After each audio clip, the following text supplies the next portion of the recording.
today is the day that ceiling's coming down.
Well, this is fun.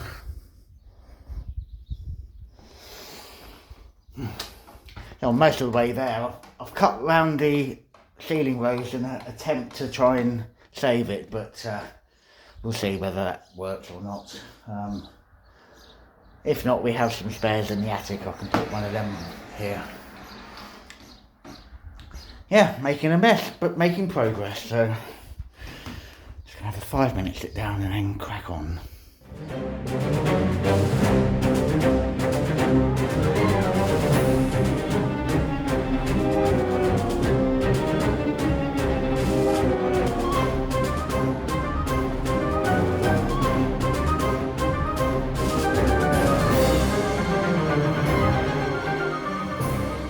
I'm knackered. I've done enough for today.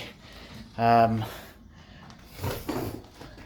3/4 of the way to where I'm going to end up going.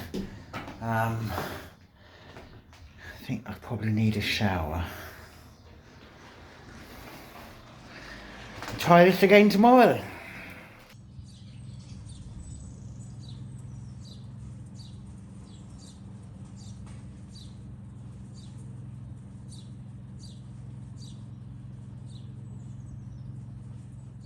Day 2 of destroy the ceiling. I haven't got that much to carry on with. Hopefully it won't take me too long.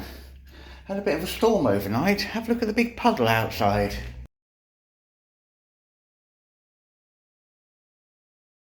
I have had a quick run around the property. There is one tile that I can see on the barn over there that's slipped, so once everything's dried up, I'll get back out up there and fix that back into place. But apart from that, we seem to have come off unscathed, and considering there were warning of tornadoes here. Wow! Yeah, happy to wake up with only one tile gone. Anyway, enough of out there. It's in here I need to focus on.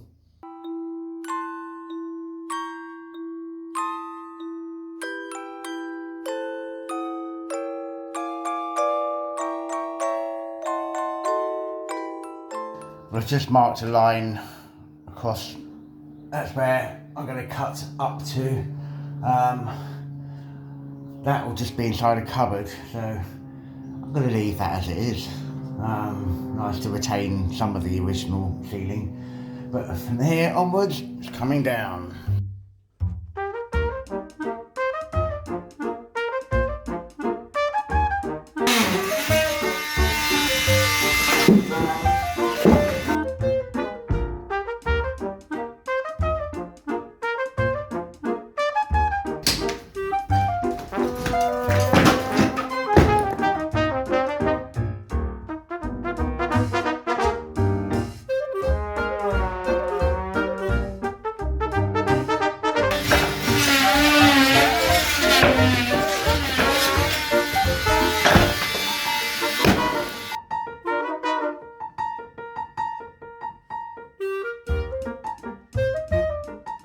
I've made it up to the line.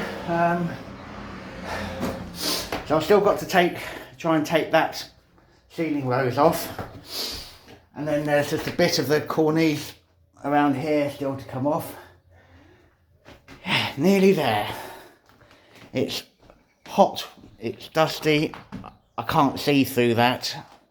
It's like working in a fog a lot of the time. The minute I put it on, because I'm so hot, it just mists up. Anyway, I'm not here having a whinge, I'm just telling you how it is. So if you see me go like that, that's because I can't see anything. Yeah, going all right.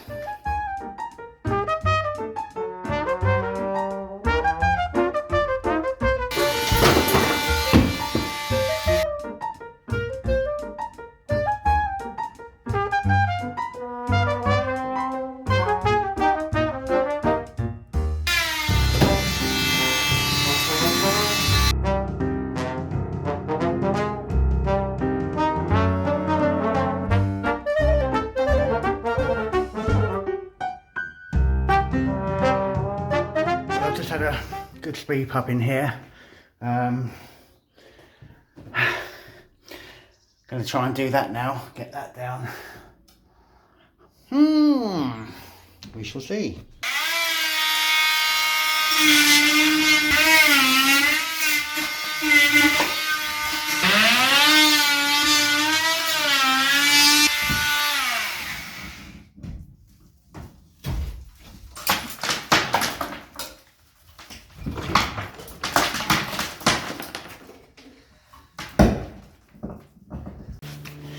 Well, it had some screws up through to the ceiling above, which well, I tried to cut the wooden nuts to remove it, and unfortunately you can just see that tip of it has cracked. Now I'll be able to take it down now and might be able to fix it back up. Anyway, it's off the ceiling, so that's the main thing for now. I've taken that plaster thing off, which has allowed me to move the light fitting to now more central in the room as it will become. So next, well, there's a pipe up through the ceiling in the corner that goes up into the attic. I'm going to try and get rid of that. I want to get rid of all the little bits of plaster that are still between the lats and the ceiling. And then, see how time goes, but I'm going to get the angle grinder out. There's a number of metal fixings around the room that I want to take off. So yeah, that's an angle grinder job. So still got quite a lot of work to do, still stripping the room out. Be nice to get to a point where I can start putting things back in. Well, I'll head up to the attic and see if I can pull that pipe out first of all. Not sure what it was. Given that it was in the bathroom, it may have been there may have been some kind of heater. Let me show you it from up here. So up here we've got a couple of brackets, and I think there may have been a water tank that sat on there. That hole down there certainly went to the toilet, and I think, given how they made this out of metal, I think this was they possibly had a heater to heat the water for the bathroom. That looks old.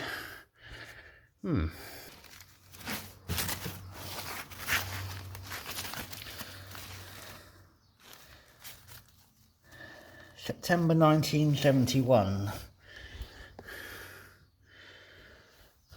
Well, yuck. Right. So obviously in 1971 they blocked this off, and maybe they fitted an electric heater in at that point. Who knows? Who knows?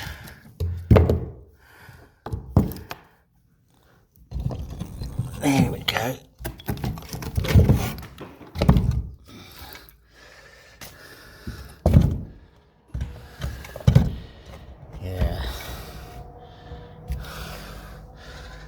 Right, hello bathroom. I do have a hole up in the ceiling there, but as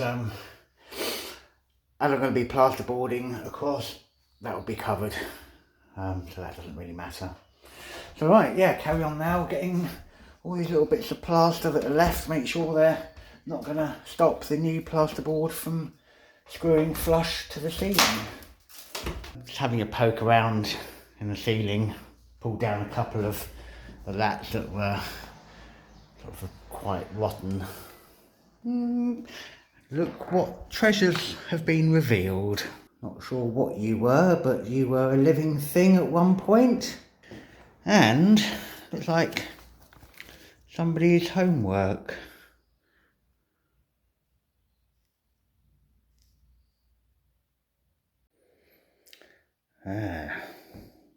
Alain Richard.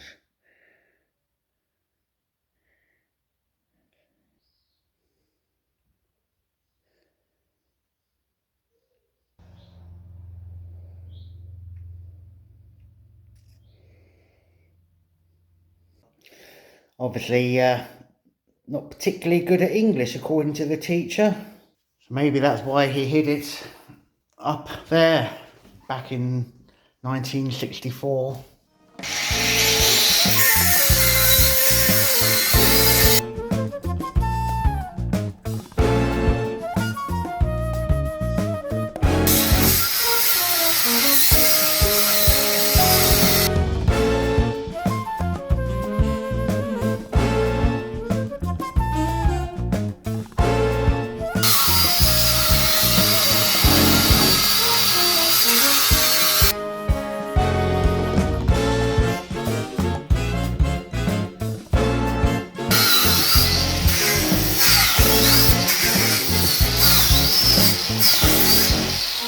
Well, that's all the bits of metal work cut.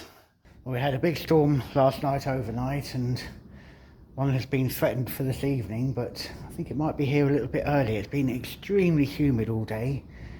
And now my lightning detector app is pinging off on my phone, and the sky's looking quite funky.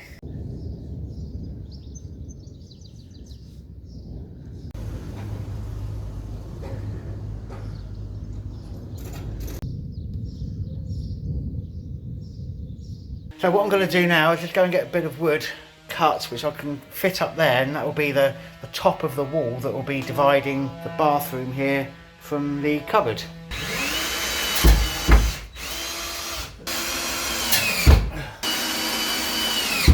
There you have it. That bit of wood I was talking about is now up there. So what that means is that I can start doing the plasterboarding along there now, and I've got a nice line to go up to. Yeah, not today though. It's I've had enough.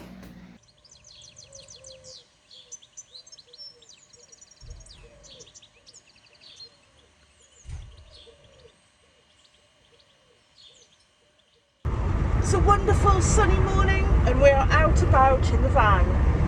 Where could our first stop be? Favourite place ever? The Déchetterie. That was a very, very brief trip, so I didn't record it. But wow, we got rid of a lot of waste. And there was nothing really of any quality to try and pick up this time.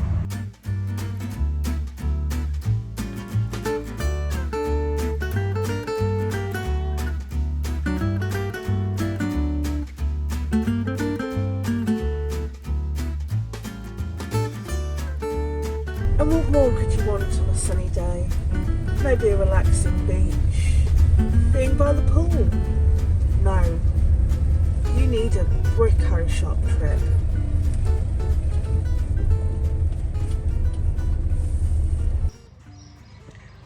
And it's time for some plasterboard. Yay. Plasterboard done. For those of you that don't know, you drive into the builder's merchant's yard, you pick up the stuff that you'd like, You put it in the boot of your car or vehicle or van, and you drive around and you head to the payment office where somebody will go check what you've bought and then charge you accordingly. And then next door you have a big shop that you can go into that has lots of other bits of tat, building tat. It's not really tat, it's actually quite useful stuff. I've let him go off shopping for all of the bits that he needs. Got some ear defenders. Little bit gutted because they don't have any better masks in stock currently, and I was going to treat myself to one. You never know, there may be another brico shop coming up this week. I'm sure there will be, I can feel it. And there we have it, another successful brico shop trip. I'm in a brico shop on my own today, and I've finally got one. It says spray paint respirator, I can't speak, but it does have a sanding tool image on the front. I can't find one specifically for sanding, so I'm going to go with this.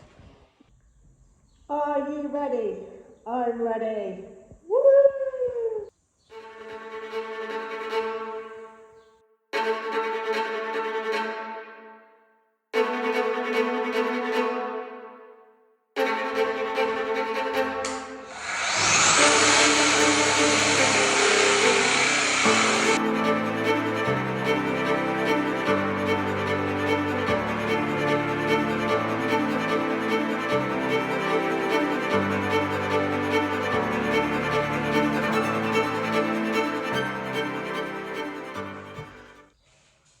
I'll just stop for a minute because it's 32 degrees. The ear defenders are really good.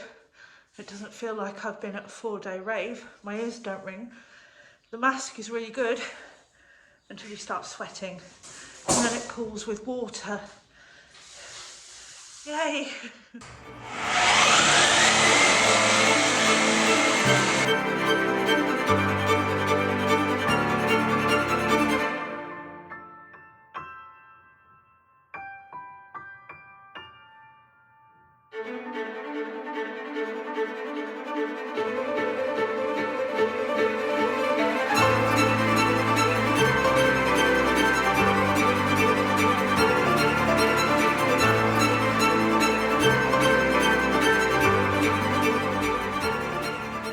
It's wet one.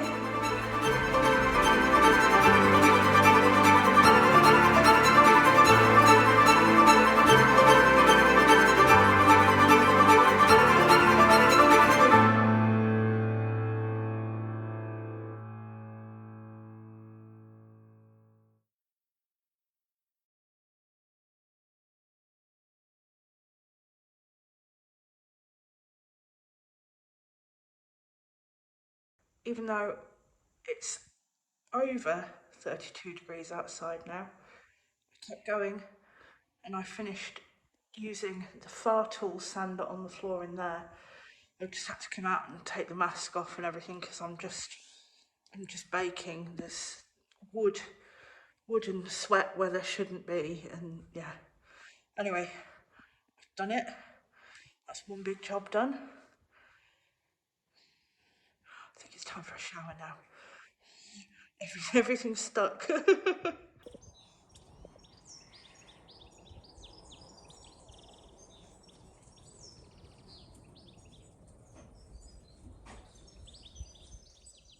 Ceiling's down. Started building the wall that will divide this from the cupboard. I think I'm going to get some plasterboard up there. It's not very pretty at the moment, and that will make me feel a lot better if I do that.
Ta-da! So there we go. The ceiling is now boarded in here.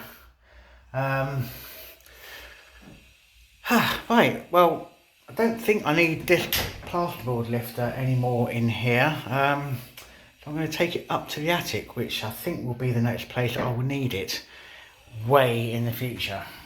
Good afternoon. I am back in the future bedroom. And today it's warm. It's 32 degrees. And I think up here on the first floor of the house, it's even warmer. I've spent the last 20 minutes or so just cleaning up some of the wood shavings on the floor. And I'm about to start.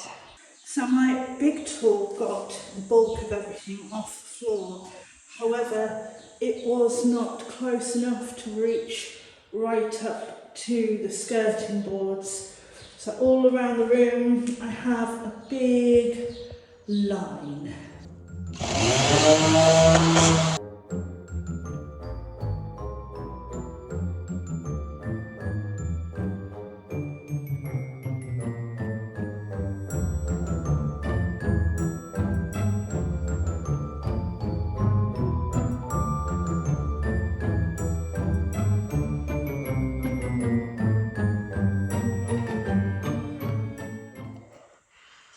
That's all around the edges of the floor done.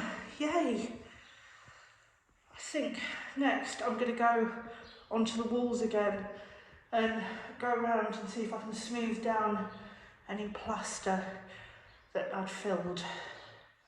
Yay. I think I've mentioned in last week's vlog and the week before's vlog how we've got guests coming soon. Now these guests, they're coming next Friday. Today is Thursday the something.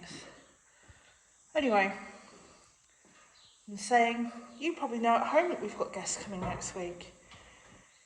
I said last night, oh, you know, we need to get everything ready for when everyone starts arriving.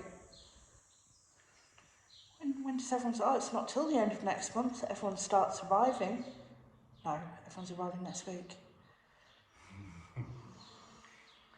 Then I get, well, it wasn't on the calendar. It is on the calendar. It has been on the calendar for months. And then you know what I get, oh, I couldn't see that page on the calendar. Well, no, because you turn the bloody page over of the calendar. So, ladies and gents, if you have at home somebody who doesn't pay attention to you when you have told them many times that you have guests coming and the date, buy a pair of these. They're $12.99. You can put them on and you can't hear anything that they're saying.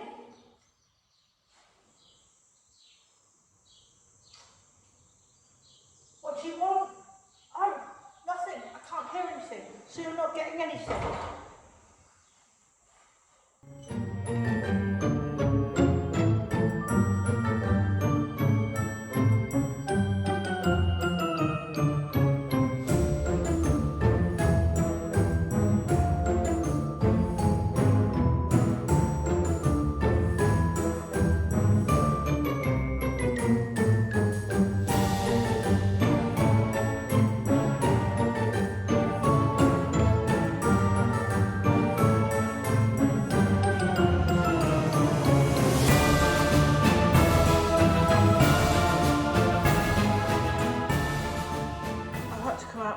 just for a minute because it's really, really hot. I don't know whether you can see it or not. I can feel it, but the sweat down my back. It's starting to pool near my backside and it's a bit sweaty and dusty down there. I know, too much information. I don't know how long I'm going to keep going for today. I've just gone over a couple of areas that I filled in. Hindsight, I probably should have plastered them or got Nick to plaster them or something, because where I filled them, it's just started cracking, and it's happened in 1, 2, 3 little patches, which has peed me off quite a bit, because when you've done it and you come back to, you know, sand it off and make it all nice and you think, brilliant, just take me another day doing this, and then it's like, no, well, that's going to add on a day to do this and this, and it's just like, ugh. And along with being quite sweaty, you know, I understand you want to see me wearing PPE for my safety, you know, I want to wear PPE for my safety. This is brilliant, don't get me wrong, but as I said, inside here is full of water, which is my sweat, and it's starting to get a little bit waterboardy, Guantanamo-like. Ear defenders, they're wonderful. They stop me from getting all of the dust and goo in my ears as well as I can hear. But again, pooling full of water. And if anyone else says, why aren't you wearing a mask? You try wearing all of this crap on your head and sanding. If I wore a mask as well, it would just constantly steam up and I can't see anything. I could wear a flipping welding mask and someone would complain. So what do? Do I get on with the job, or do I just keep putting on more and more? Blah.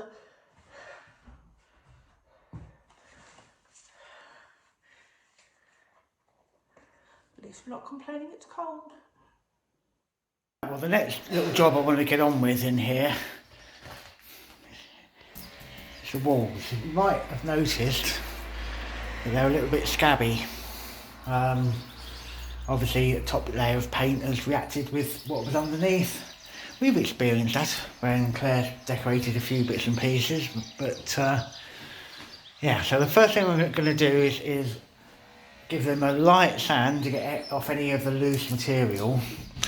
Now I will be lining these walls with plasterboard, which I intend to stick on, and to be able to do that I want to make sure that there's a good surface that it will bond to. So I'm just going to then get the angle grinder and make a series of little cuts all along the walls, so that when I do apply the adhesive it's got some really firm key so it doesn't all fall off, because we don't like that. So yeah, first job, get the sander.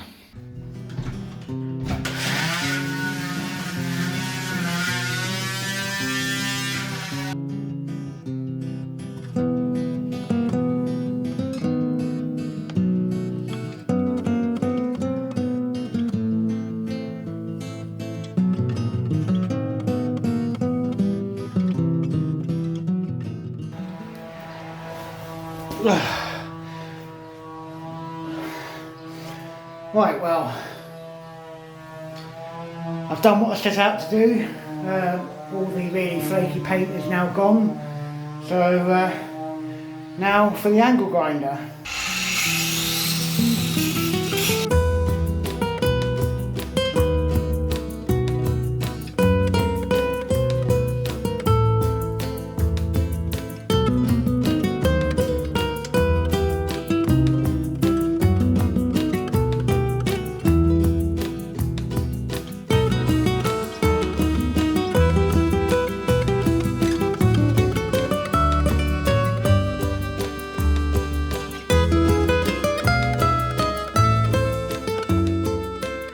Everywhere you see me make these marks on the wall to key in the adhesive is where I'm going to be sticking plasterboard.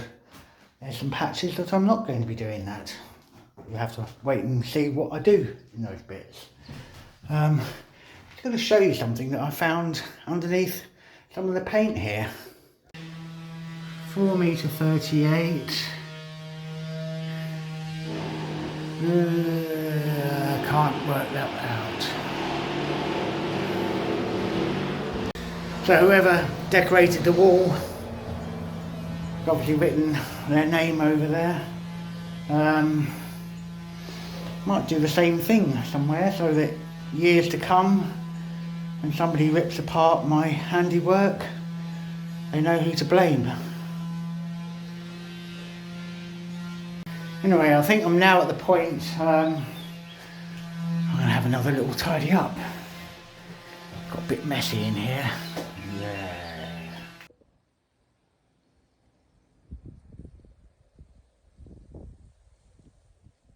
So the next job I'm going to do is take up that board again. I've just put it down whilst I was working on the ceiling and that seems to have done its job, but I know that it needs a bit more support along the wall there and along here. I need to cut the board for the waste for the shower tray, and then I can get the pipe work connected to the drain that's over there somewhere.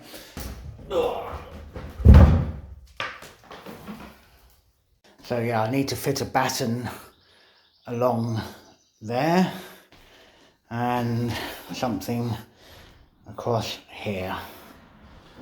I probably need to notch out a little bit of that joist there, and that's where the shower waste needs to connect into.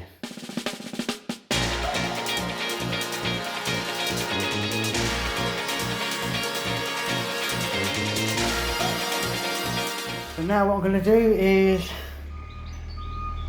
cut that hole out, which will be where the shower tray waste will go.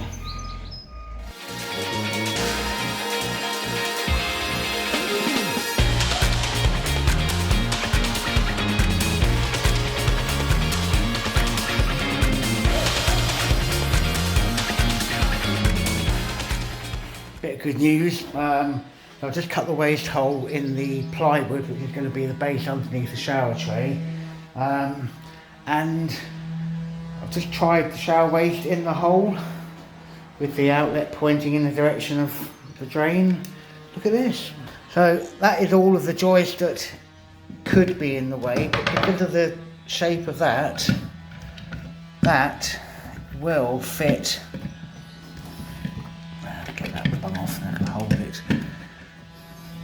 There, so I'm only going to have to nibble away a tiny area of the joist there. That's good because you don't want to nibble too much of a joist away, because then the floor gets a bit springy and then you end up downstairs. So I'm really chuffed that that's worked out. That's all down to my planning, obviously. So I will continue and just put support across underneath the tray base there, and then I'll have a look at getting the pipe work done. Time is ticking on though, so we'll see how far I get.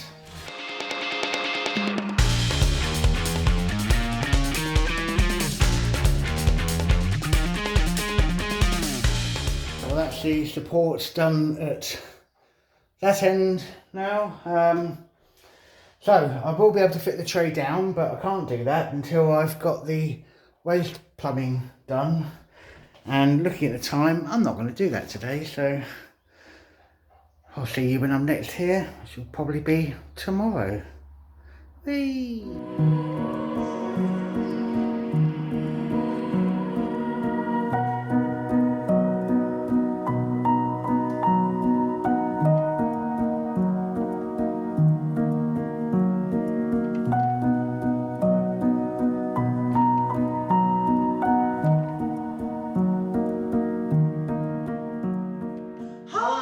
Welcome to Wine of the Week. Although this week it's not wine, it is pastis, which is about as French a drink as you can get. Oh my God! That's not wine. We don't really like aniseed, so we're doing this, we're being brave, and we're just going to do it for your benefit. So I'll carry on and start making it. This is interesting, isn't it? It's always a funky colour. It's, oh.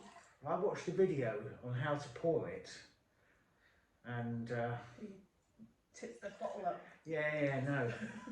one part of that. Anyway, while he's doing this, if you have enjoyed this week's video, please click the like button. And 5 parts water. And if you've not subscribed already, please consider doing so. It is free.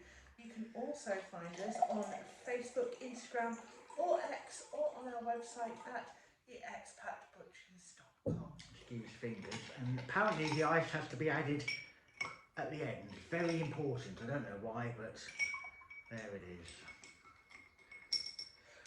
It looks like milky yak.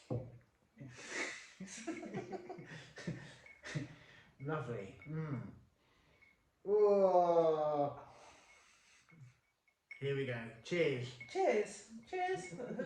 Cheers.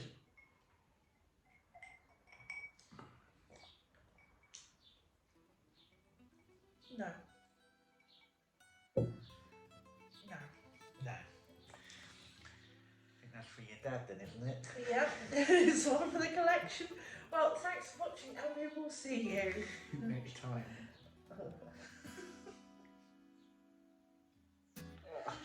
Try it again, just to see that you don't like it for sure.